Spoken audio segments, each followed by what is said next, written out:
hanya dengan Rp15.000 per bulan, Anda telah turut berpartisipasi dalam menyebarkan dakwah bersama Tarbiyah Sunnah. Barakallahu fikum. Bismillahirrahmanirrahim. Assalamualaikum warahmatullahi wabarakatuh. Alhamdulillah wassalatu wassalamu ala Rasulillah wa ala alihi wa ashabihi wa mawalah wa ba'd. Alhamdulillah kembali kita berjumpa melanjutkan kitab Ad-Da'u wa Dawa susunan Al-Imam Ibnu Qayyim rahimahullahu ta'ala. Kita sedang membahas syubhat orang-orang yang overconfidence, terlalu percaya diri, terlalu durhaka, dengan bersandar secara salah faham kepada sifat Allah, bahwa Allah itu Rahman dan Rahim, Allah itu Ghafurur Rahim, Allah Maha Lautan Ampunan. Jadi dosanya terus, tapi pede, percaya diri bahwa tidak akan diazab. Padahal banyak nas Quran, hadis yang menjelaskan orang-orang durhaka itu akan pernah azab dunia dan akhirat. Pertemuan kemarin, Senin yang lalu kita membahas azab dunia bagi para pendurhaka. Kita lanjut sekarang. Salah satu jenis azab dunia bagi para pendurhaka adalah diberinya penguasa yang zalim yang akan menyengsarakan hidup mereka. Jadi munculnya penguasa-penguasa zalim adalah azab bagi rakyat yang durhaka. Berdasarkan nas, hadis-hadis yang sahih tentang hal itu, dan dituturkan, diceritakan oleh para ulama. Nanti dikemukakan, kita bahas dalil-dalilnya. Dalam hadis riwayat Imam Ahmad bahwa Ibnu Umar radhiyallahu anhu menyatakan, sami'tu Rasulullah sallallahu alaihi wa alihi wasallam. Aku mendengar Rasulullah alaihi salatu wasallam bersabda, idza dhanna an-nasu bid-dinar wad-dirham wa tabaya'u bil-inah wa tabi'u adznabal baqar wa tarakul jihada fi sabilillah anzalallahu bihim bala'an la yarfa'uhu hatta yuraji'u dinahum. Rawahu Abu Daud bi isnadin hasan. Kata Nabi SAW, bila manusia sudah bakhil, sudah kikir, sudah pelit dengan dinar dan dirhamnya, gak mau infak, gak mau sedekah, gak mau nolong orang, fakir miskin, anak-anak yatim, orang-orang lemah yang tak mampu, gak mau nolong mereka. Dia bakhil, dia kikir, dia pelit, dia buntut kasiran, dia keket, merengkel, cap jahe, meregehese. Itu bakhil. Itu kedurhakaan? Iya, itu kedurhakaan.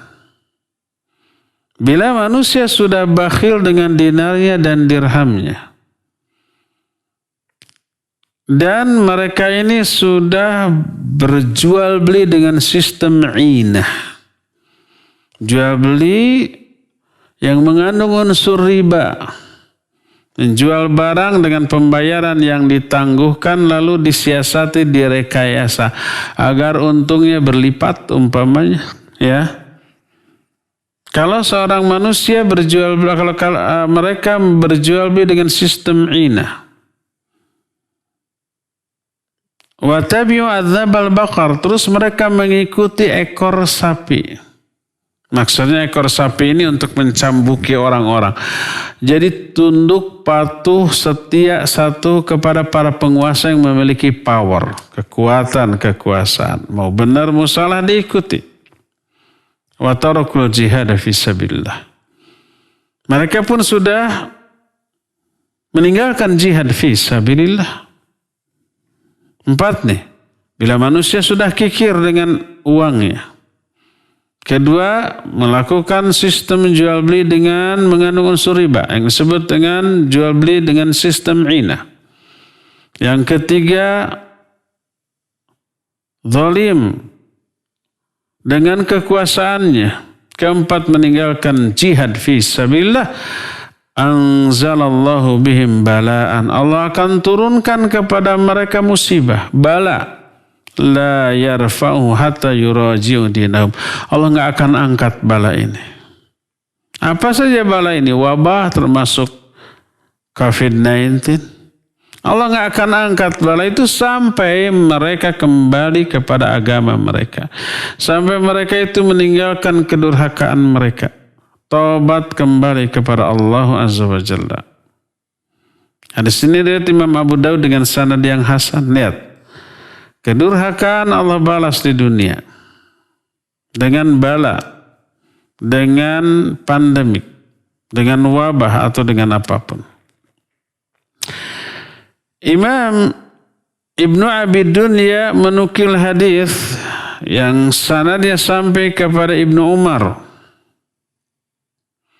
Dia berkata, laqad ra'aituna wa ma ahadun ahaqqa bidinarihi wa dirhamihi min akhihil muslim. Aku melihat kami yaitu para sahabat, tak ada seorang pun yang merasa lebih berhak atas dinar dan dirhamnya daripada sesama saudaranya. Karena takut dengan azab dari Allah Azza wa Jalla terhadap hukuman bagi orang yang pelit, sehingga para sahabat itu merasa orang lain lebih berhak terhadap uangnya daripada dirinya sendiri. Laqad sami'tu Rasul alaihi salatu wasallam yaqul, aku sungguh pernah mendengar Rasul sallallahu alaihi wasallam bersabda, idza dhanna an-nasu bid-dinar wa dirham wa tabaya'u bil-'inah wa tarakul jihada fi sabilillah wa akhadhu adnabal baqar anzalallahu alaihi minas sama'i bala'an fala yarfa'uhu anhum hatta yuraji'u dinahum. Bila manusia sudah kikir dengan uangnya, dinarnya ataupun dirhamnya, rupiahnya, dolarnya atau realnya atau apapun, mereka juga sudah melakukan jual beli dengan sistem inah. Mereka juga sudah meninggalkan jihad fi sabilillah. Mereka juga sudah mengambil ekor-ekor sapi lalu memukuli orang dengan ekor sapi itu.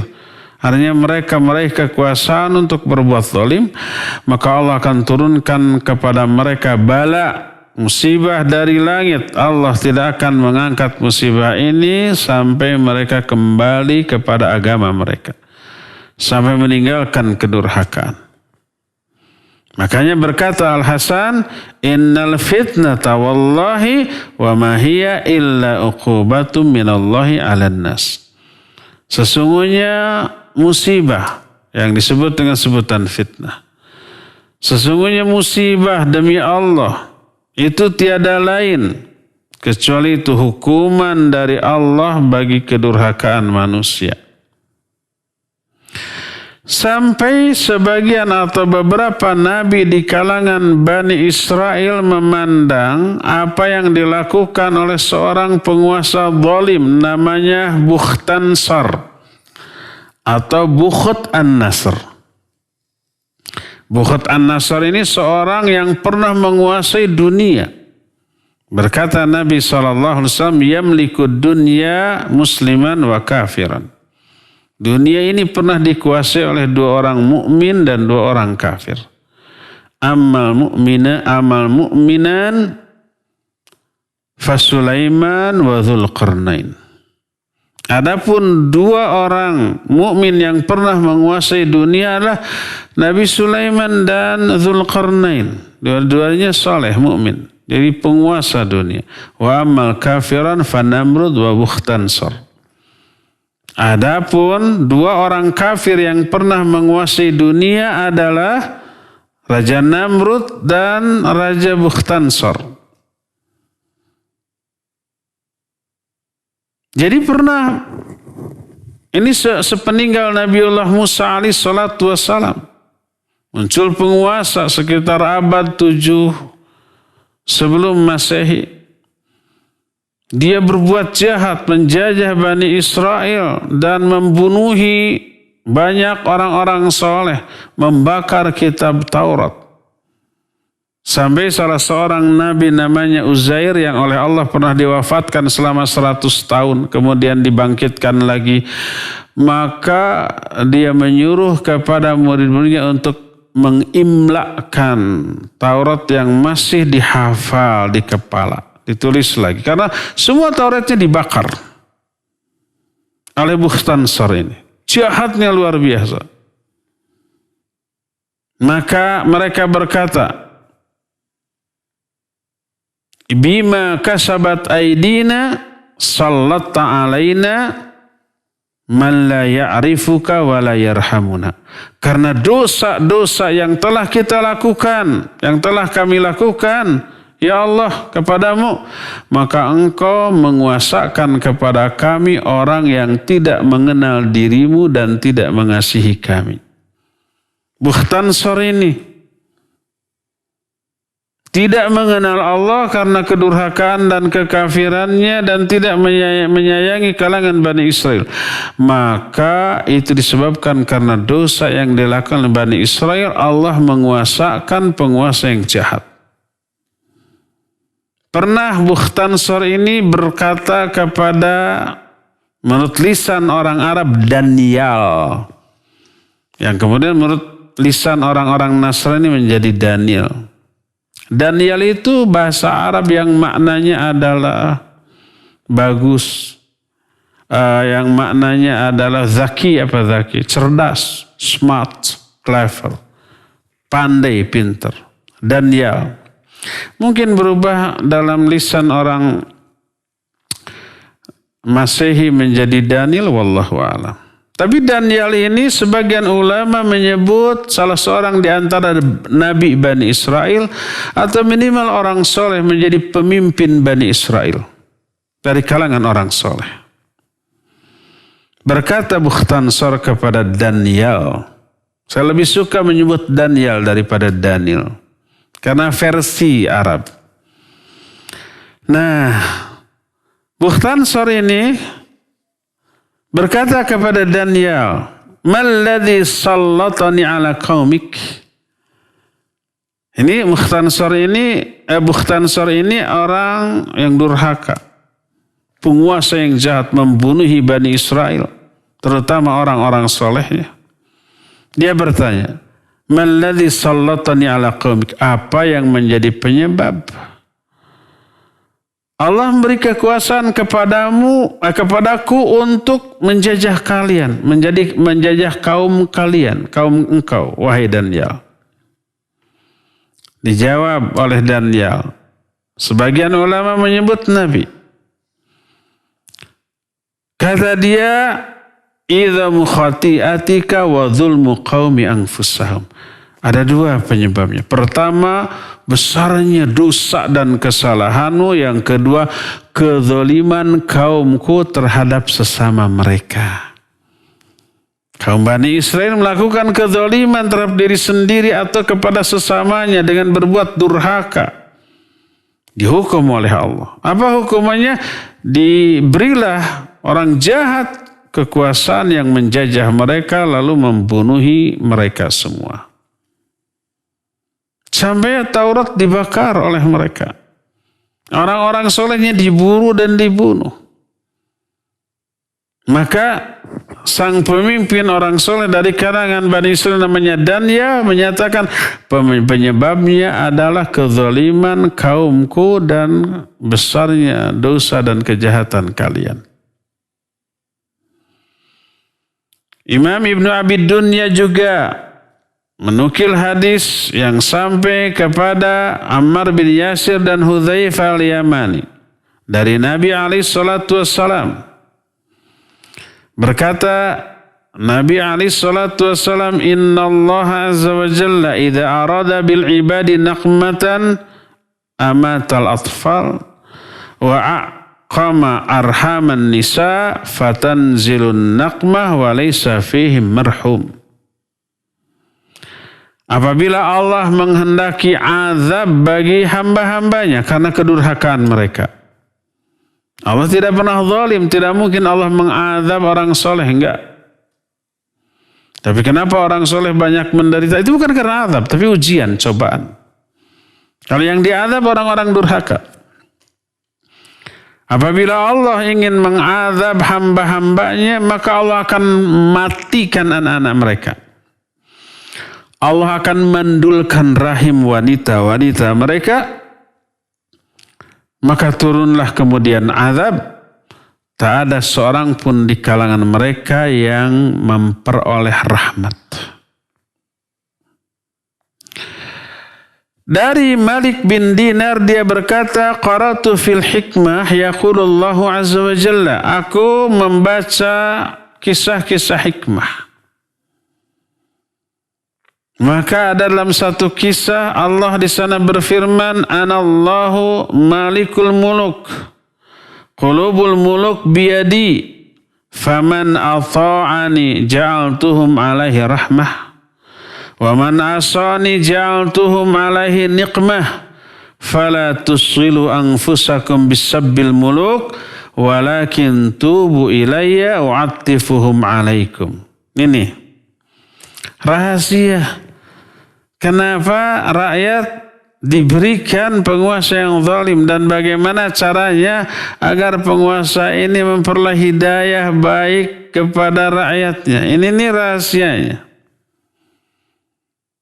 Allah berfirman, aku adalah Allah, Raja bagi seluruh penguasa.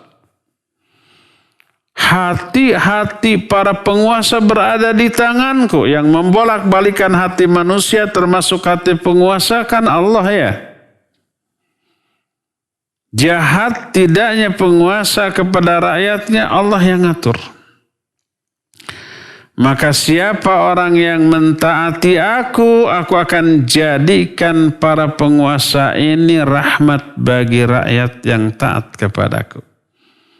Penguasanya akan baik, akan peduli kepada kesejahteraan rakyat yang dipimpinnya, nggak akan egois, nggak akan zalim, nggak akan korupsi, tapi akan sayang kepada rakyat. Kalau rakyat itu taat, Allah ingin memberi anugerah kepada rakyat yang taat dengan cara hati penguasanya dibikin baik dan penyayang. Wa man asani, tapi siapa yang maksiat kepadaku di kalangan rakyat, ja'altuhum alaihi niqmah, aku jadikan para penguasa itu sebagai azab bagi mereka. Azab bagi rakyatnya yang maksiat. Fala tusfilu anfusakum bisabil muluk, maka jangan sibukkan diri kalian dengan mencela para penguasa. Para penguasa itu dibikin jahatnya itu oleh Allah untuk mengazab rakyatnya yang durhaka. Jangan kalian sibukkan diri kalian dengan mencela para penguasa. Walakin tubu ilayya, tapi tobatlah kalian kepadaku. Wa'attifuhum alaikum, aku akan lembutkan hati para penguasa terhadap kalian. Lihat, kita mengetahui bahwa kezaliman, kejahatan penguasa kepada rakyat itu azab atas kedurhakaan rakyatnya. Kalau ingin berubah jangan mencela penguasanya, karena penguasa itu dibikin jahatnya oleh Allah. Kenapa Allah membuat penguasa itu menjadi jahat? Untuk mengazab rakyat yang durhaka karena kedurhakaan. Jangan sibukkan dirimu dengan mencela para penguasa. Tapi taubatlah kalian kepadaku, aku akan lembutkan, aku akan baikkan hati para penguasa itu kepadamu. Dalam Marasilul Hisan atau Hasan dikatakan, idza aradallahu biqaumin khairan ja'ala amrahum ila hulamaihim wa fi'ahum inda sumahaihim wa idza aradallahu biqaumin syarran ja'ala amrahum ila sufaihim wa fi'ahum illa inda bukhalaihim. Apabila Allah menghendaki kebaikan atas suatu kaum, Allah jadikan urusan mereka diserahkan kepada pemimpin-pemimpin yang lembut. Allah berikan rizki-rizki mereka kepada orang-orang yang dermawan. Kalau rizki ada di tangan orang dermawan, orang fakir miskin bakal kebagian tuh. Kalau kekuasaan berada di tangan orang-orang yang baik, yang lembut, yang sabar, maka rakyat yang lemahnya akan terayomi, tersejahterakan, terlindungi. Itu kalau Allah menghendaki kebaikan bagi suatu kaum karena ketaatan kaum itu. Allah pilihkan tuh pemimpin-pemimpin yang baik, yang soleh. Sejahtera kaum itu. Allah bagikan rizki kepada orang-orang yang dermawannya. Maka akan terdistribusi kepada orang-orang fakir dan miskinnya. Itu kalau Allah menghendaki kebaikan bagi suatu kaum karena ketaatan kaum itu kepada Allah. Tapi sebaliknya apabila Allah menghendaki keburukan atas suatu kaum karena kedurhakaan kaum itu, Allah nggak mungkin menimpakan keburukan kalau orang tersebut soleh baik, enggak. Kalau Allah menginginkan keburukan atau azab terhadap suatu kaum karena kedurhakaan mereka, Allah serahkan urusan kepemimpinan mereka kepada orang-orang bodoh dan orang-orang jahat. Dan Allah akan berikan rizki kepada orang-orang bakhil di kalangan mereka. Bayangkan, kalau rizki sektor ekonomi dikuasai oleh orang-orang bakhil, orang-orang egois, orang-orang yang tak peduli kepada lingkungan sekitar, fakir miskin, anak-anak yatim, dan orang-orang yang nggak mampu, nggak peduli. Kalau kekuasaan berada di tangan orang yang bodoh tentang agama, walaupun mereka bergelar profesor, doktor, insinyur, saking pinternya dalam urusan dunia, gelarnya lebih panjang daripada namanya, tapi bodoh dalam perkara agama dan jahat. Bayangkan, kekuasaan di tangan orang seperti itu, rakyat akan dizalimi, akan disengsarakan. Dan kalau sektor ekonomi dikuasai oleh orang-orang yang bakhil, kebayang jurang pemisah si kaya dan si miskin akan semakin menganga. Imam Ahmad dan yang lainnya menukil riwayat dari Qatadah, dia berkata, qala Musa, ya Rabbi anta fis sama wa nahnu fil ard, fama alamatu ghadabika min ridhak. Nabi Musa pernah berkata, ya Allah, Engkau ada di langit, kami ada di bumi. Apa tanda kemurkaanmu kepada kami dan apa tanda keridhaanmu kepada kami? Maka dijawab oleh Allah Azza wa Jalla, idza sta'maltu 'alaikum khiyarakum fahuwa min alamati ridhai 'alaikum. Wa idza sta'maltu 'alaikum syirarakum fahuwa alamatu sukhti 'alaikum. Allahul musta'an. Kata Allah, apabila aku memberikan kekuasaan kepada orang-orang terbaik di antara kalian, yang berkuasa, yang menjadi pemimpin itu orang soleh, orang baik, itu tanda ridhoku kepada kalian. Kenapa dulu para sahabat dipimpin oleh Khulafaur Rasyidin? Allah ridho kepada mereka. Diberi pemimpin-pemimpin terbaik, Abu Bakar, Umar, Utsman, Ali. Dan apabila aku memberi kekuasaan kepada orang-orang buruk di antara kalian, yang berkuasa di antara kalian itu orang jahat, yang menjadi penguasa di kalangan kalian orang terburuk, sehingga menyengsarakan kalian sebagai rakyatnya, maka itulah tanda kemurkaanku kepada kalian. Dan Allah tidak zalim, nggak mungkin murka kepada orang soleh. Pasti kemurkaan Allah itu karena kedurhakaan mereka.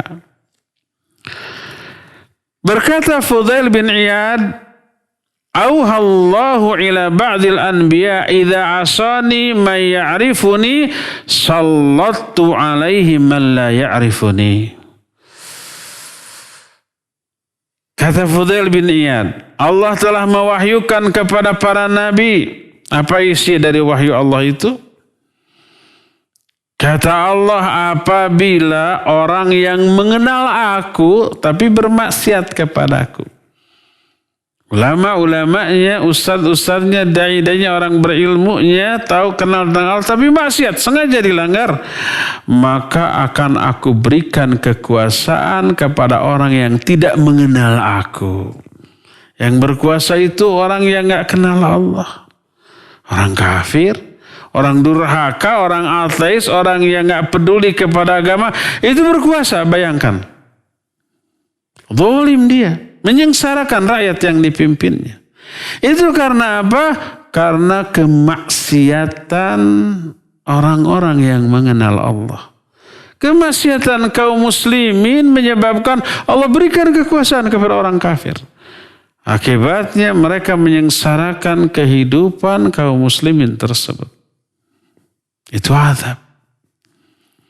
Makanya kezaliman penguasa itu merupakan azab karena kedurhakaan rakyatnya. Sebuah hadis yang marfu dari Ibnu Umar radhiyallahu anhuma, berkata Nabi alaihi salatu wassalam, "Walladzi nafsi biyadihi la taqumu as-sa'atu hatta yab'atsallahu umara'a kadhibah wa wuzara'a fajara wa awanan khawana wa urafa zalamah wa qurra fasaqah simahum simahur ruhban wa qulubuhum antanu minal jifah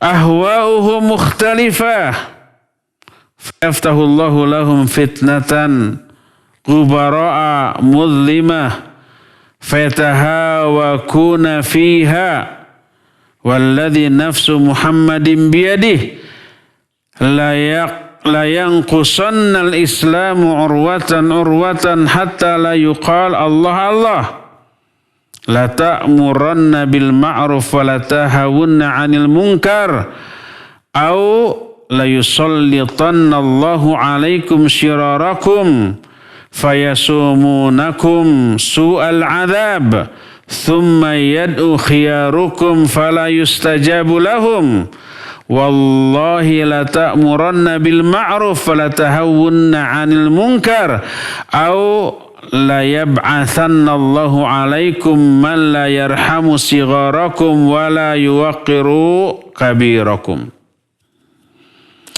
Allahul musta'an. Ini sudah terjadi di zaman kita, di negeri kita. Dan di banyak negeri di seluruh dunia. Kata Rasul sallallahu alaihi wasallam, demi Allah yang jiwaku berada dalam genggaman tangannya, tidak akan terjadi hari kiamat sebelum Allah mengutus umaro yang pendusta, tukang gombal, tukang pencitraan, penguasa-penguasa pendusta, menteri-menteri yang durhaka, pembantu-pembantu penguasa yang khianat, dan orang-orang berilmu tapi zalim, orang-orang yang berilmu tapi fasik. Penguasanya, para pendusta, menteri-menterinya, orang durhaka, para pembantu penasihat dari penguasa ini orang-orang khianat, Ada ulama orang-orang berilmunya tapi zalim dan fasik. Tanda-tanda mereka menampakkan tanda-tanda ahli ibadah, tapi hati mereka lebih busuk daripada bangkai. Penampilan fisik mereka seperti ulama, tapi hati mereka lebih busuk, lebih bau daripada bangkai. Hawa nafsu mereka beragam, bervariasi, berbeda-beda. Allah bukakan bagi mereka fitnah, kezaliman. Mereka saling cakar, saling sikut di dalamnya. Demi Allah yang jiwa Muhammad berada dalam genggaman tangannya, Islam ini pasti akan terlepas seutas demi seutas. Sehingga tak ada lagi di alam dunia ini orang yang menyebut nama Allah. Maka beramal ma'ruflah kalian dengan sesungguh-sungguhnya. Bernahi mungkarlah kalian dengan sebenar-benarnya. Atau kalau enggak demikian, Allah akan berikan kekuasaan kepada orang-orang jahat di antara kalian. Lalu mereka menimpakan azab secara merata kepada kalian. Menyengsarakan kalian. Lalu orang-orang terbaik di antara kalian berdoa kepada Allah. Tapi Allah tidak akan lagi mengijabah doa mereka. Di kalangan bangsa yang bejat, yang bobrok ada orang-orang solehnya, orang-orang baiknya, ahli ibadah. Tapi doanya juga mardud, ditolak oleh Allah Azza wa Jalla. Karena tidak beramar ma'ruf nahi munkar. Maka demi Allah beramar ma'ruflah kalian, bernahi munkarlah kalian. Atau nanti Allah akan mengutus penguasa yang menguasa kalian, orang yang tidak menyayangi orang-orang kecil di antara kalian dan tidak menghormati orang-orang besar di antara kalian. Ulama-ulamanya dihinakan, dilecehkan, dijadikan sebagai bahan guyonan oleh orang-orang fasiknya. Dan ini apakah sudah terjadi? Banyak. Orang-orang yang dianggap berilmunya, ulamanya dilecehkan, dihinakan, dicaci, dimaki secara terbuka oleh orang-orang durhaka di kalangan mereka. Dalam Mu'jam At-Tabrani dan yang lainnya ada hadis dari Sa'id bin Jubair dari Ibnu Abbas radhiyallahu anhuma. Berkata Rasul sallallahu alaihi wasallam, طفف قوم كيلا ولا بخسوا ميزانا إلا منعهم الله عز وجل القطر وما ظهر في قوم الزنا إلا ظهر فيهم الموت وما ظهر في قوم الربا إلا سلط الله عليهم الجنون ولا ظهر في قوم القتل yaqtulu ba'duhum ba'dha illa sallallahu alaihim aduwahum wala dhahara fi qaumin amalu qaumi lut illa dhahara fihimul khasaf wa ma taraka qaumun al-amr bil ma'ruf wan nahy 'anil munkar illa lam turfa a'maluhum wa lam yusma' du'auhum. Kata Nabi SAW, tidaklah suatu kaum mengurangi timbangan, mengurangi takaran, kiloan. Tidaklah para pedagang itu curang dalam menimbang. Kecuali Allah akan menahan curah hujannya kepada mereka. Diberi kemarau, diberi paceklik. Karena kecurangan para pedagang. Karena kekotoran para pebisnis. Dan tidaklah muncul zina di suatu kaum. Terang-terangan orang yang berzina kemudian mengekspos aktivitas zinahnya secara terang-terangan di media sosial. Tanpa malu. Muka badak, bahkan bangga. Tidaklah muncul perzinahan di suatu kaum. Kecuali akan muncul banyak kematian. Tidaklah muncul di suatu kaum aktivitas riba, kecuali Allah akan mencampakkan kepada mereka penyakit kegilaan. Dan tidaklah muncul bunuh-bunuhan di suatu kaum kecuali Allah akan menguasakan kepada mereka musuh-musuh mereka yang akan menguasai, berkuasa atas mereka, atas kaum muslimin lah musuh-musuh kaum muslimin. Karena apa? Banyak bunuh-bunuhan. Dan tidaklah muncul di suatu kaum perbuatan gay, homoseksual, LGBT, L-nya apa? Lesbian, G-nya gay, B-nya biseksual, T-nya transgender. Pokoknya amalan kaum Nabi Lut, hubungan sesama atau ACDC, bisa sesama jenis, bisa beda jenis. Tidaklah muncul perbuatan LGBT seperti ini, kecuali akan muncul khasaf. Khasaf itu diamblaskannya orang ke dalam tanah. Longsor ke, amblas ke, terkubur, dan yang sejenisnya. Dan tidaklah suatu kaum meninggalkan amar ma'ruf nahi munkar, kecuali amal-amal mereka tidak akan diangkat dan doa-doa mereka tidak akan dikabul. Amal tidak akan diangkat itu artinya amalnya ditolak, tidak diterima oleh Allah Azza wa Jalla. Lihat, semua dosa itu menimbulkan efek pada kehidupan ekonomi, efek kepada lingkungan alam, efek kepada kehidupan sosial. Pedagang jujur curang,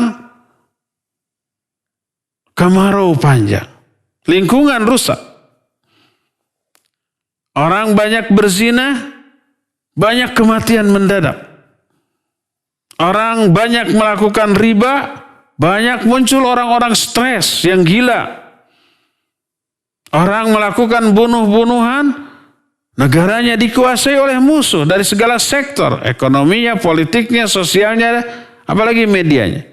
Orang melakukan LGBT, banyak terjadi longsor dan diamblaskannya ke muka bumi. Orang meninggalkan amar ma'ruf nahi munkar, berakibat amalnya ditolak, doanya tidak dikabul oleh Allah Azza wa Jalla. Dampak kedurhakaan itu berimbas ke seluruh sektor kehidupan, sektor ekonomi, sektor politik, sektor sosial, termasuk lingkungan. Dalam Musnad Ahmad dan yang lainnya, sebuah hadis dari Aisyah radhiyallahu anha. Dia berkata, dakhala alayya Rasulullah sallallahu alaihi wa alihi wasallam. Wa qad hafazahu nafas fa'araftu fi wajhihi an qad hafazahu syai'un fama takallama hatta tawadha'a wa kharaja falasiqtu bil hujrah fas'ida al mimbar fahamidallah wa athna alaihi thumma qala ya ayuhan nas inna allaha yaqulu lakum murru bil ma'ruf wanhau 'anil munkar qabla an tad'uni fala ujibukum fatastansiruni fala ansurukum wa tas'aluni fala u'tikum. Kata Aisyah, Rasul sallallahu alaihi wasallam masuk menemui aku. Kelihatannya beliau sedang resah, gelisah, sedang risau dan galau. Aku mengetahui itu dari ekspresi wajahnya bahwa ada sesuatu yang mengganggu perasaannya. Beliau tidak berbicara apa-apa, masuk rumah lalu berwudu. Setelah itu keluar lagi, nggak ngomong apapun kepada Aisyah radhiyallahu anha. Aku tempelkan telingaku ke dinding rumah, dinding kamarnya karena berbatasan dengan masjid. Beliau naik ke atas mimbar, kemudian berkhutbah, memuji Allah dan menyanjungnya, lalu berkata, "Wahai manusia, sesungguhnya Allah telah berkata kepada kalian, perintahkan perbuatan ma'ruf, larang orang-orang dari kemungkaran, sebelum nanti kalian berdoa kepadaku, tapi aku tidak akan ijabah doa kalian. Sebelum kalian memohon pertolongan kepadaku, tapi aku tidak akan menolong kalian. Sebelum kalian meminta sesuatu kepadaku, tapi aku tidak akan memberikan apa yang kalian minta." Efek dari meninggalkan amar ma'ruf nahi munkar, doanya tidak dikabul. Permohonannya ditolak, permintaannya pun tidak ditunaikan oleh Allah Azza wa Jalla. Inilah beberapa bentuk azab di dunia karena kedurhakaan orang. Berupa apa? Diberi penguasa yang zalim. Berupa apa lagi? Berupa amal-amalnya ditolak. Doa-doanya tidak dikabulkan. Diberikan sanksi ekonomi berupa kesulitan secara ekonomi. Tidak diberi hujan. Sanksi sosial berupa apa? Adanya kegilaan, stres, dan yang lain-lainnya. Sanksi politis berupa apa? Dikuasai oleh musuh. Dan seterusnya, dan seterusnya. Inilah beberapa bentuk dari apa? Dari azab dunia bagi warga yang durhaka.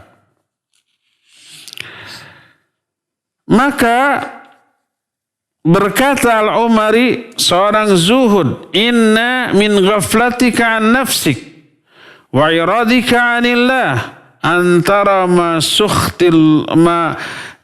yuskhitullaha fatatajawazahu wa la ta'muru fihi wa la tanha anhu khaufan mimman la yamliku li nafsi dharra wa la naf'a."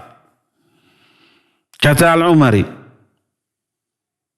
seorang ulama yang zuhud, sesungguhnya di antara kelalaianmu terhadap dirimu, berpalingnya kamu dari Allah adalah engkau melihat perbuatan yang mengundang murka Allah, kamu melewatinya, kamu tapi tidak memerintahkan orang itu berbuat baik dan tidak melarang. Jadi dibiarkan, tidak beramar ma'ruf nahi munkar. Karena apa? Khaufan mimma la yamliku li nafsi dharra wa la naf'a. Karena takut kepada makhluk yang sebenarnya makhluk itu tidak memiliki kekuasaan untuk memberi manfaat atau madarat sekalipun kepada kamu. Yang bisa memberikan maslahat ataupun madarat hanyalah Allah Subhanahu wa taala, bukan makhluk. Lalu dia berkata, "Man tarakal amra bil ma'ruf wan nahya 'anil munkar makhafatan minal makhluqin nuzi'at minhu ta'ah walau amara waladahu aw ba'da mawalihi la yastakhaffa bihaqqih."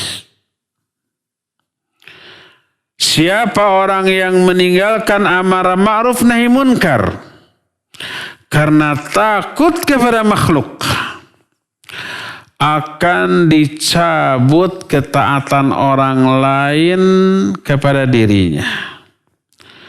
Sehingga kalau dia memerintahkan anaknya atau pembantunya atau hamba sahayanya, anaknya, pembantunya, hamba sahayanya menganggap enteng kepada perintahmu dan tidak mentaatinya. Oleh karena itu kalau seorang bos, pemimpin level apapun memerintahkan ke bawahan cuek nggak nurut. Seorang guru yang harus ditaati oleh muridnya memerintahkan ke muridnya tidak ditaati. Orang tua yang menyuruh ini itu kepada anaknya harusnya ditaati, anaknya tidak nurut. Atau majikan kepada pembantunya atau majikan kepada hamba sahayanya memerintah, dianggap angin lalu, tidak diturut. Itu tanda dicabutnya ketaatan orang lain kepada orang itu karena orang itu meninggalkan amar ma'ruf nahi munkar. Bayangkan, Ini efek dari kedurhakaan kepada syariat Allah SWT. Maka azabnya beragam, mencakup berbagai macam sektor. Sektor ekonominya, sektor politiknya, sektor sosialnya, bahkan kehidupan keluarganya pun berefek. Anaknya nggak taat, pembantunya nggak taat, bawahan-bawahannya tidak taat. Karena kedurhakaan dalam bentuk tidak beramar ma'ruf nahi munkar. Dan banyak lagi keterangan-keterangan lain yang intinya adalah bahwa keburukan orang lain, baik sesama atau bahkan bawahan, apalagi penguasa, kejahatan mereka, merupakan azab karena kedurhakaan kita. Dari sinilah kita tidak boleh mengabaikan kedurhakaan kita kepada Allah dengan hanya bersandar tenang Allah Maghfurur Rahim. Allah lautan ampunan. Walaupun kita durhaka, Allah akan ampuni kita, masukkan kita ke surga dan menyelamatkan kita dari neraka. Enggak boleh berasumsi seperti itu. Nih, azab Allah turun dunia dan akhirat dengan berbagai macam ragam dan variasi azab. Salah satunya adalah diazabnya kita karena kedurhakaan kita dalam bentuk dikuasainya kita oleh penguasa-penguasa zalim yang kemudian menyengsarakan kita. Ya, apa solusinya? Solusinya tobat, kembali kepada agama Allah, maka Allah lah yang akan merubah hati penguasa itu menjadi baik atau mengganti penguasa buruk dengan penguasa yang baik. Ya, inilah penjelasan kita di pagi hari ini, cukup sampai di sini dan kita masih punya sisa waktu untuk bertanya jawab. Wa sallallahu ala nabiyina Muhammadin wa ala alihi wa sallam. Mangga. Ya, syukran Ustadz atas pemaparan materi yang disampaikan. Dan kami mengundang kepada para pendengar dan pemirsa dimanapun antum berada yang menyimak kajian di pagi hari ini. Silakan bagi antum yang akan bertanya melalui line telepon, bisa melalui line telepon di nomor 02286862637 atau bisa melalui pesan singkat ke nomor 0811227146. Baik, kita angkat terlebih dahulu dari penanya lewat pesan singkat. Ya, dari Bogor Ustadz, dari Pak Dede di Bogor, mohon maaf keluar dari tema. Assalamualaikum Ustadz, bagaimana sikap kita apabila menemukan barang berharga seperti emas atau uang cukup besar di jalanan umum dan jauh dari pemukiman? Syukran jazakallahu khairan Ustadz. Baik, barakallahu fik. Kalau nilainya cukup besar, luqatah, ya, untuk zaman sekarang sebaiknya distorkan, diberikan kepada orang yang berwenang, ke kantor polisi umpamanya, ya, atau penguasa setempat, ke RT RW ataupun kades atau lurah, ya, atau camat. Kemudian disebarkan infonya, beritanya bahwa ada emas tertemukan atau uang segepok tertemukan di sana, ya. Maka kalau umpamanya di sana ada identitas si pemilik, ada nomor telepon nih, kasihkan. Jangan ada pikiran mumpung nggak ada yang tahu lalu kita manfaatkan untuk diri sendiri, maka berarti kita memakan harta yang bukan menjadi milik kita. Ya, kalau umpamanya di negara kita itu ada bidang yang mengurusi masalah itu, lost and found umpamanya, ya, berikan ke sana, nanti orang-orang akan mencari ke sana. Di bandara biasanya ada, ya, bagian ini. Demikian juga di Mekah ataupun di Madinah ada lost and found. Jadi bagian yang menampung barang-barang temuan. Kalau kita kehilangan sesuatu, datang aja ke sana, nanti ditunjukkan, suruh cari sendiri, ada nggak barangnya. Kehilangan paspor, kehilangan kantong, kehilangan apapun yang berharga, store ke sana, nanti orang mencari ke sana, ya. Demikian, wallahu a'lam bishawab. Silakan lagi. Syukran Ustadz atas jawabannya. Kita beralih ke penanya melalui line telepon. Silakan. Ya, silakan. Halo. Assalamualaikum. Waalaikumsalam warahmatullahi wabarakatuh. Dengan Ibu siapa di mana? Bu Yati. Oh, Bu Yati, silakan di Long Green ya. Iya Ustaz, keluar tema Ustaz. Iya. Ini kalau air gitu di seember penuh diminum kucing, apa boleh buat dipakai wudhu gitu Ustaz?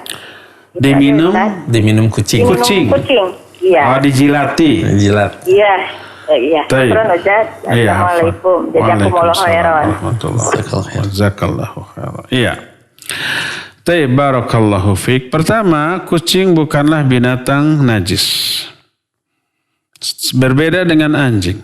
Ya, ketika Nabi SAW ditanya tentang kucing, beliau menyatakan hiya minat tawafina alaikum. Kucing itu termasuk binatang yang suka tawaf kepada kalian, muter-muter ngeliling gitu ya. Kita diam, dia menggosok-gosokkan badannya kepada kita. Kita jalan, dia ikut malah kadang-kadang menghalangi langkah kita. Kadang-kadang kita tersandung. Saya sering berkali-kali tersandung tuh. Ketika umpamanya berjalan, kucing ikut, itu masuk ke sela-sela antara dua kaki kita tersandung, jatuh ya. Itu menunjukkan tidak najis dan boleh badannya ataupun air liurnya, maka tidak menjadi najis ya. Jadi kalau air di ember dijilat oleh si kucing, maka air itu tetap suci dan tidak najis. Boleh nggak diminum? Kalau secara syar'i tidak haram, boleh. Tapi dari segi kesehatan coba tanyakan ke dokter. Dan saya tidak bisa menjawab tentang bahayanya itu. Tapi secara syar'i, secara hukum syar'i itu halal, tidak haram. Nah, boleh nggak dipakai wudhu ataupun mandi? Ya, air yang tadinya tohir dan mutahhir, suci dan mensucikan. Mana suci, dia tidak najis. Makna mensucikan bisa dipakai bersuci, berwudu dan seterusnya. Maka bila kecampuran benda suci, apapun benda suci itu, maka tetaplah dia tohir dan mutahhir. Dia suci dan boleh dipakai berwudu selama tidak berubah salah satu di antara tiga sifatnya. Tiga sifat ini, pertama warnanya tetap bening. Tidak menjadi kuning, tidak menjadi putih gitu ya. Kedua aromanya. Aromanya tetap aroma air. Tidak beraromanya air mah. Tidak menjadi ada bau-bau tertentu, asam atau amis, enggak. Ketiga rasanya. Rasanya kalau dijilat atau diminum tetap rasa air. Rasa air gimana ya? Hambarnya. Tidak menjadi agak asin nih, enggak. Ada asamnya, ada manis, enggak. Kalau tidak berubah salah satu di antara tiga warna tersebut karena kemasukan barang yang suci, maka dia tetap suci dan mensucikan, boleh dipakai berwudu. Kecuali kalau berubah salah satu di antara tiga sifat, maka dia tetap suci tapi tidak bisa dipakai untuk bersuci. Seperti air bening. Masukkan umpamanya teh. Jadi air teh. Ada yang berubah di antara tiga sifatnya? Iya berubah. Warnanya berubah. Jadi warna kekuning-kuningan. Baunya berubah jadi bau teh. Rasanya berubah. Tidak hambar lagi. Berarti dia suci. Halal untuk diminum tapi tidak bisa dipakai untuk berwudu. Ya boleh kita berwudu dengan air teh walaupun itu suci. Ya boleh kita berwudu dengan air kopi walaupun suci. Tidak menjadi najis. Dan barang yang masuk juga bukan barang najis tapi barang suci seperti gula, seperti sirup, seperti teh.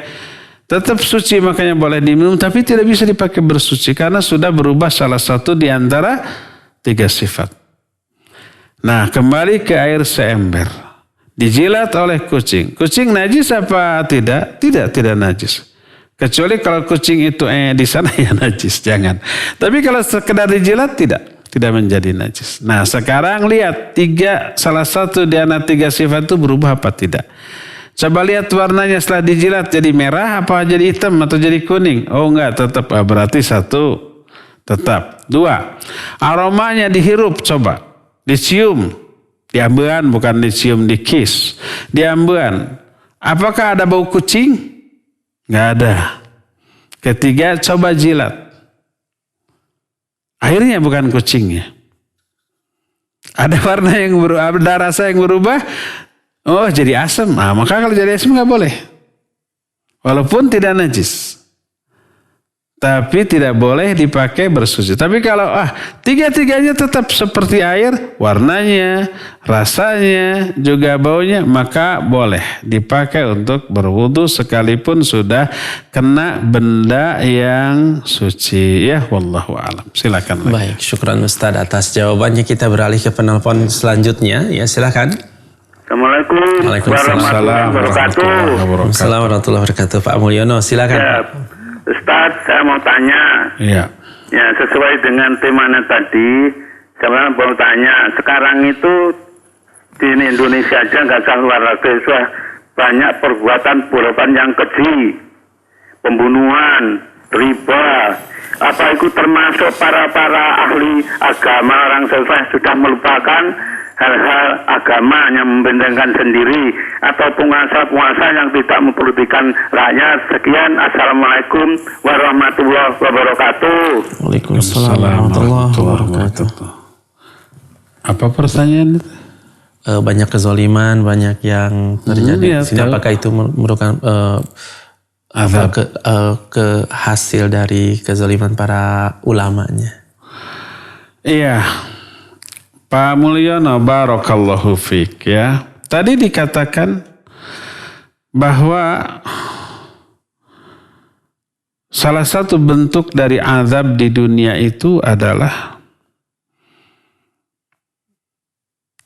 diberikan kekuasaan ini kepada orang-orang zalim yang akan menyengsarakan. Bentuk kedurhakaannya tadi, ulama-ulamanya menjadi orang tidak beramar ma'ruf nahi munkar. Terus tadi dikatakan para pedagangnya curang. Tidak mau mengeluarkan zakat dan infak serta sedekah. Muncul pembunuhan, muncul perzinahan, muncul riba. Apa akibatnya? Allah turunkan azab. Azabnya apa? Tadi disebutkan. Penguasanya zalim. Ulama-ulamanya fasik. Ulama-ulamanya durhaka. Penampilannya seperti penampilan ahli ibadah, tapi hatinya lebih busuk daripada bau bangkai. Nah, apakah ini siksaan? Iya, siksaan bagi rakyat. Rakyat yang melihat ulama-ulama yang menjadi panutannya ternyata fasik, udah kehilangan arah mereka. Apakah itu siksaan? Iya, siksaan secara psikis ya. Apalagi kalau penguasanya zalim, ya jelas sengsara dari berbagai macam sisi ekonominya, sisi sosialnya, sisi politiknya dan seterusnya. Menjadi sengsara, ya.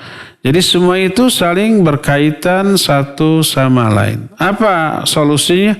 Kembali kepada agama Allah. Tobat dari semua kedurhakaannya itu, maka Allah nanti akan mengatur agar kondisi kehidupan kita sebagai warga setelah taat akan menjadi lebih kondusif, lebih baik. Kuncinya apa?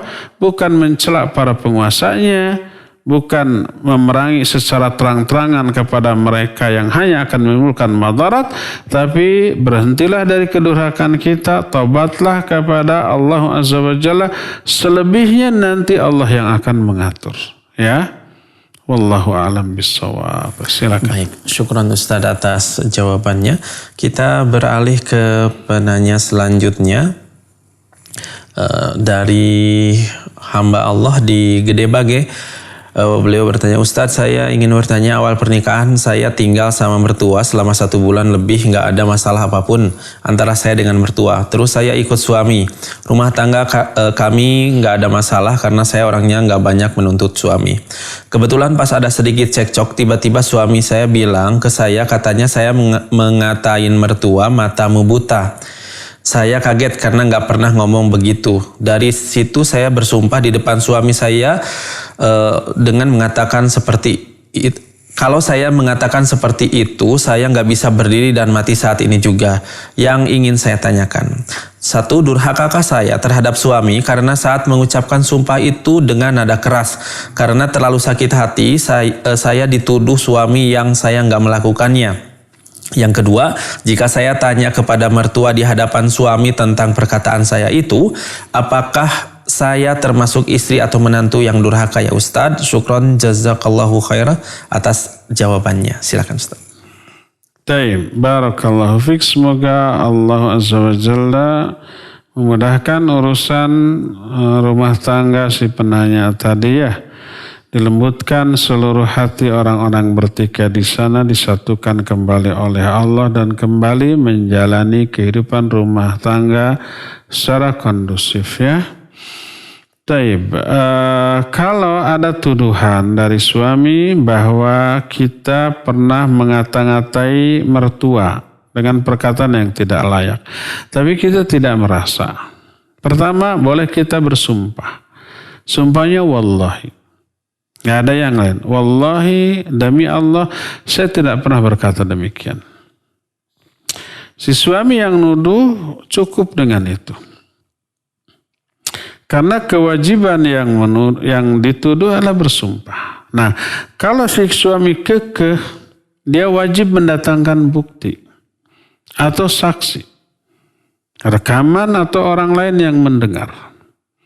Karena Nabi SAW menyatakan al-bayyinatu 'alal mudda'i wal yaminu 'alal mudda'a alaih. Dalam riwayat lain wal yaminu 'ala man ankar. Kata Rasul SAW menunjukkan bukti adalah kewajiban bagi si penuduh. Sedangkan bersumpah adalah kewajiban bagi orang yang dituduh. Orang yang dituduh berkewajiban sumpah. Demi Allah, saya tidak melakukan itu. Saya tidak mengatakan itu. Cukup itu. Maka kalau orang yang dituduh itu sudah bersumpah, wajib kita percaya sumpahnya. Wajib kita terima.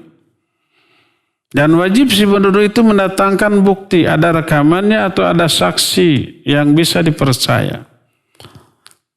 Jangan-jangan itu fitnah. Jangan-jangan itu hanya kedengkian dan seterusnya. Ya. Kecuali kalau ada bukti, ada saksi. Ada saksi yang menyatakan sampai 5 orang, ya saya dengar di hadapan saya, ada lagi rekaman, nih ada videonya, nih kamu ngomong begini. Walaupun sumpah 1000 kali, gugur itu sumpah. Kalau ada bukti yang kuat. Karena Nabi SAW menyatakan, ya, kata beliau, al-bayyinatus shadiqah muqaddamun alal yaminil fajirah. Bahwa bukti yang benar itu harus lebih didahulukan daripada sumpah yang palsu. Kalau sumpah kan bisa aja bohong. Tapi bukti ini real, nyata. Oleh karena itulah maka kalau tidak ada bukti maka terima sumpahnya. Cukup dengan bersumpah maka wajib diterima. Selama tidak ada bukti. Kecuali kalau ada bukti atau saksi yang menguatkan, baru sumpahnya itu berguguran. Boleh nggak si istri minta dipertemukan dengan mertua? Boleh, tentu saja. Ya, kalau tetap kekeh yuk bertemu dengan mertua. Tapi ingat, sikap kepada mertua harus sebaik dan selembut mungkin. Jangan ada kata-kata, mah jangan gitu, nuduh ke saya kapan, coba sambil melotot, sambil membentak, sambil bersuara tinggi, ya jangan. Ungkapkan dengan cara yang santun, mah barangkali saya yang lupa, saya yang khilaf. Rasanya saya tidak pernah demi Allah. Apa betul mah saya pernah ngomong seperti itu? Saya demi Allah tidak pernah. Boleh dikonfrontir ya boleh, tapi dengan cara yang baik. Ya, mungkin mama salah dengar atau kadang kalau orang tua salah orang, dia umpamanya pernah ada yang mengatakan begitu tapi orang lain, tapi dalam fikirnya si anu, sering yang seperti itu, apalagi sudah sepuh. Seringkali umpamanya dulu ya, ibu saya rahimahullah, kalau nyebut ke saya nama yang disebut nama adik saya. Dan kalau menyebut adik saya yang disebut nama saya. Kalau ke istri saya nyebutnya nama kakak ipar saya yang lain. Istri dari kakak saya. Ke istri kakak saya nyebutnya nama istri saya. Suka begitu tuh. Atau saya pernah berkata ke ibu saya begini. Udah beberapa hari atau berapa bulan seterusnya, ibu saya bilang ke saya, adikmu si Fulan pernah berkata begini. Padahal itu perkataan saya. Tapi dalam pikiran dia begitu. Mungkin begitu ya mungkin. Maka harus dimaklumi kalau orang tua seperti itu mungkin sudah kena penyakit yang berkaitan dengan syaraf ingatan yang disebut dengan bisa Alzheimer, bisa demensia atau pikun atau yang sejenis itu ya. Maka suami tidak boleh menuduh dengan tuduhan tanpa bukti dan tanpa saksi. Durhaka nggak si istri kalau minta dikonfrontir dengan mertua? Ya tergantung cara. Kalau caranya baik tidak durhaka. Kalau caranya kasar ya durhaka karena kekasarannya, bukan karena dikonfrontasinya dengan orang tua dari suaminya tersebut ya. Apakah istri durhaka nggak kalau umpan nadanya meninggi? Iya, nggak boleh. Daripada meninggi lebih baik nangis. Sebutkan abi sayangku atau mas atau kang atau aa. Demi Allah saya tidak pernah dan tidak mungkin berani berkata begitu kepada orang tua. Jangankan ke orang tua, ke orang lain yang tidak kenal pun gak mungkin dikatakan kamu buta. Apalagi ke orang tua sendiri, mertua sendiri. Demi Allah saya tidak. Bila tidak percaya, ayo pertemukan dengan mama, dengan ibu, dengan siapalah gitu sebutannya ke mertua. Begitu ya. Mudah-mudahan Allah memberikan solusi ya, wallahu a'lam. Silakan lagi. Baik, terima kasih Ustaz. Syukran jazakallahu khair atas jawabannya. Kita beralih ke penanya melalui pesan singkat Ibu Leni di Purwakarta. Assalamualaikum Ustaz. Afwan mau bertanya keluar dari tema. Ana awal cek kehamilan itu ke dokter yang laki-laki karena tidak tahu kalau sesuai syariat harus ke dokter perempuan lagi. Nah, minggu sekarang Ana mau cek kehamilan lagi, tapi di kota Ana kebetulan zona merah. Jadi kalau rumah sakit besar pasti ada rapid test corona. Sementara rumah sakit yang dokternya laki-laki itu rumah sakit ibu anak tidak menerapkan prosedur itu. Menurut suami mending sekalian ke dokter laki-laki yang sebelumnya saja karena suami takut ada apa-apa kalau nanti lahiran mesti rapid itu ini. Bagaimana ya Ustadz solusinya? Kalau ke rumah sakit lain mungkin harus ulang lagi dari awal. Apa ini termasuk uzur? Jazakallahu khairan Ustadz. Silakan. Ya wa jazakillahu khairan Ibu Leni di Purwakarta ya. Ya barakallahu fiik. Semoga dilancarkan ya kehamilannya. Sampai proses melahirkan, anaknya sehat, ibunya sehat, dan anaknya kelak menjadi anak yang soleh atau solihah ya. Semoga dijauhkan dari COVID atau penyakit lain yang bisa membahayakan. Pertanyaannya apa? Oh iya dokter ya, ke dokter laki-laki. Iya, hukum asal tidak boleh wanita berobat ke dokter laki-laki. Apalagi dokter kandungan, apalagi pada saat melahirkan ditangani oleh laki-laki. Jelas aurat kelihatan. Padahal banyak dokter wanita atau bidan. Hukum asal tidak boleh ya.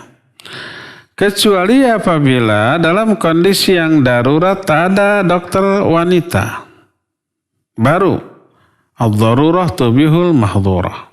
Kondisi yang darurat membolehkan hal yang tadinya terlarang. Menjadi boleh.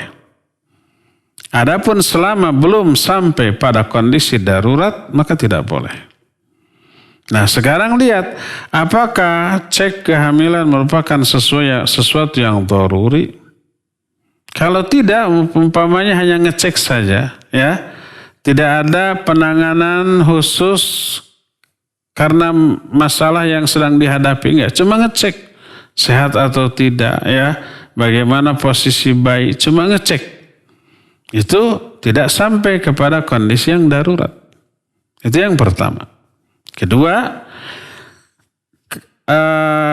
ada dokter wanita tapi agak beresiko, dalam arti lebih mahal karena lebih jauh, mungkin bayarnya lebih mahal, dan ada tes COVID atau yang disebut dengan rapid atau swab. Apakah itu masuk kondisi susah yang tidak bisa? Tidak. Itu masuk kondisi yang bisa dilakukan. Lebih baik berkorban sedikit. Baik dari segi harta, waktu, ataupun fisik karena lebih lelah, karena lebih jauh. Mungkin lebih mahal, lebih jauh, dan agak prosedural. Ada rapid test terlebih dahulu. Gak masalah. Itu untuk menentukan keselamatan kita, daripada ke klinik terdekat tapi tidak ketat, kena COVID di sana gimana? Karena COVID itu sekarang tidak di klinik kecil atau di rumah sakit besar. Di jalan juga bisa ketemu orang, hai, kemudian salaman, cipika-cipiki, bisa kena. Di warung bisa kena. Di angkot bisa kena. Di klinik, walaupun klinik tapi tidak menerapkan prosedur kesehatan yang standar gitu, oh itu berisiko. Harusnya sebagai klinik itu harus lebih ketat loh. Kita aja masjid ketat kok, ada cek suhu, ada hand sanitizer, ada jaga jarak, ada larangan menyentuh pintu, ada larangan untuk bersentuhan, bersalaman, ya. Di mal-mal aja juga ketat sekarang, di kantor-kantor, masa ini klinik enggak? Kalau saya ada klinik seperti itu, lebih baik jangan ke sana. Walaupun ada dokter wanita di sana umpamanya. Karena tidak ketat, nanti kalau terkena COVID gimana? Lebih baik ke klinik yang walaupun agak jauh tapi ketat pemeriksaan. Itu untuk lebih memastikan kondisi kesehatan kita. Maka itu tidak termasuk kondisi darurat. Kalau saya memandang seandainya di klinik kecil itu ada dokter wanita, tapi tidak ketat di dalam menerapkan protokol kesehatan, itu berisiko lebih baik jangan. Seperti umpamanya kalau ada masjid membuka sholat berjamaah, tapi tidak menerapkan protokol kesehatan. Sholatnya safnya rapat, salaman, kemudian tidak ada pengecekan suhu tubuh, tidak ada hand sanitizer, pintunya tertutup sehingga orang yang keluar masuk harus menyentuh handle pintu itu. Sebaiknya jangan ke masjid seperti itu. Pilih masjid yang yang menerapkan protokol kesehatan yang ketat demi memastikan kesehatan kita. Kok takut amat? Ya memang diperintahkan begitu. Wala tulqu bi aidikum ila tahlukah. Firra minal mazdum firaraka minal asad. Itu perintah Al-Quran dan Sunnah. Harus dihindari hal-hal yang bukan karena takut tidaknya. Kalau kuda sudah berusaha maksimal kemudian kena, ya itu qadarullah. Kita kan punya iman kepada takdir lah. Kalau belum takdir mah gak akan kena. Tapi wajib berikhtiar dong ya. Wajib berusaha. Kalau sudah ikhtiar maksimal, berusaha maksimal terus kena, itu takdir. Jangan sampai umpamanya tenang sebelum takdir mah gak akan kena. Kalau sudah takdir mah walaupun menghindar juga kena tuh. Banyak yang menghindar tapi kena, banyak yang tidak menghindar tapi gak kena. Lalu di mana ikhtiar? Perintah usaha, ya, perintah untuk ikhtiar. Bagaimana penerapan ayat wala tulqu bi aidikum ila tahlukah? Ya, bagaimana penerapan hadis firra minal mazlum firaraka minal asad? Iman kepada takdir wajib disertai ikhtiar. Tawakal dilakukan setelah ikhtiar maksimal. Kalau tawakal tapi tidak ikhtiar, itu tawakal yang keliru pemahamannya. Jadi tidak darurat pergi ke dokter laki-laki di klinik terdekat yang tidak menerapkan prosedur atau protokol kesehatan. Lebih baik ke tempat yang agak jauh tapi lebih memastikan kondisi kesehatan kita. Ada rapid di sana, ada protokol kesehatan yang ketat, itu lebih memastikan daripada ini enteng, tidak ribet, tapi berisiko ya. Apalagi melanggar syariat berupa disentuh oleh dokter laki-laki ya. Wallahu a'lam bishawab. Terakhir ya, silakan. Ya, baik. Syukran Ustadz atas jawabannya. Pertanyaan selanjutnya dari hamba Allah, tidak menyebutkan tempatnya di mana. Maaf, keluar dari tema Ustadz, mohon petunjuk ilmunya. Bagaimana hukum istri yang bekerja di bank konvensional? Lalu bagaimana jika suami sudah mengingatkan tapi istri tidak menurut? Silakan Ustadz. Iya, pertama istrinya durhaka. Dari dua sisi. Sisi pertama, dia bekerja dengan cara yang Allah haramkan. Riba, ya. Ribanya dosanya sama, baik pencatatnya, yang meminjamnya, yang memberi pinjamannya, yang menjadi saksinya, kulluhum sawa. Semuanya itu sama. Maka haram, hasil pekerjaannya haram, hasilnya haram. Tidak boleh. Dan dosanya dosa besar. Itu menantang perang kepada Allah dan Rasulnya, ya. Dosanya jangan dikira. Itu sekecil-kecil dosa riba, itu sama dengan besarnya dosa zina dengan ibu. Seseorang berzina dengan ibu sebesar-besar dosa perzinahan. Yarhamukallah. Nah, dosa terkecil riba sebanding dengan itu. Wajib takut. Kedua, tidak taat kepada suami, kata suami keluar.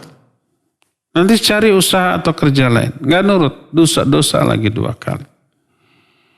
Maka si suami bukan sekedar usul atau menyarankan untuk keluar, wajib dia itu mencegah. Sudah, kamu di rumah saja.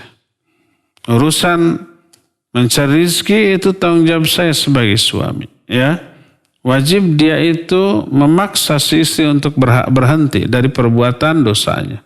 Berupa bekerja secara ribawi. Kalau tidak, ya sudahlah, saya sudah mengingatkan, terserah kamu, nanti tanggung jawab di akhirat, pikul sendiri. Gak bisa, suami akan diminta. Nabi SAW menyatakan, kullukum ra'in wa kullukum mas'ulun an ra'iyatih. Setiap kalian pemimpin dan setiap kalian nanti akan ditanya. Kalau ditanya, kenapa kamu biarkan istrimu? Saya sudah larang tapi tetap kekeh. Kamu kan pemimpin. Harus bisa memaksa. Diam kamu di rumah, ya. Kalau mau kerja, cari kerjaan yang halal. Itu tanggung jawab suami. Apabila suami tidak berbuat demikian, maka dia pun memikul dosa dari kedurhakaan istri ini. Cukup ya, sampai di sini. Insyaallah kita jumpa kembali hari Senin yang akan datang. Subhanakallahum bihamdik, asyhadu an la ilaha illa anta, astaghfiruka wa atubu ilaik. Walhamdulillahi rabbil alamin. Wassalamualaikum warahmatullahi wabarakatuh.